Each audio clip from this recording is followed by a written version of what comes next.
रंग दा रंग ना रूप घटिया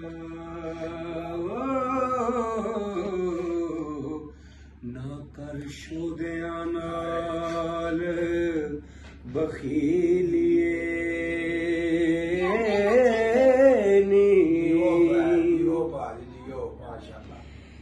असी तुसानू वेख के मस्त होए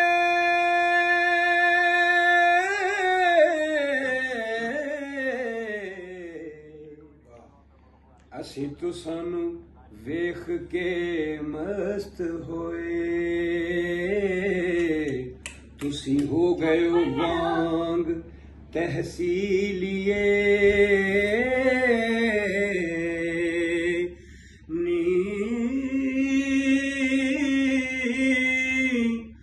वारस शाह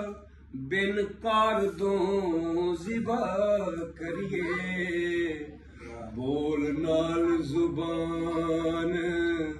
रसीलिए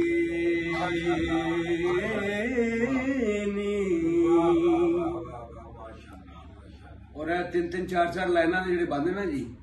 इन्हां दे विच ज़्यादातर ने मकूला शायर वो होंदा है जिहदे शायर दा अपना कौल वैसे सारे कौल जे शेर मियां वारा शाह ने ये कुरान मजीद दे माने ने जे कौल मियां वारा शाह ने शेर मियां वारा शाह ने जो मर्जी कह तो ओदे जो चार लाइना दा एक शेर है जदों हीर जिहड़ी ना विछोड़ा दे के ना ते डोली च पै के जा रही है ते रांझे नूं की नाल यकीन दहानी करा रही है कि मैं डोली च अगर पै गई हां मतलब ये नहीं कि असल च मैं तेरी मां हां ते मैं तेरी हां इन्होंने मेरे नाल धराव किया तो उत्थे वो बाबा वारस शाह जी हीर की नुमाइंदगी किस तरह करते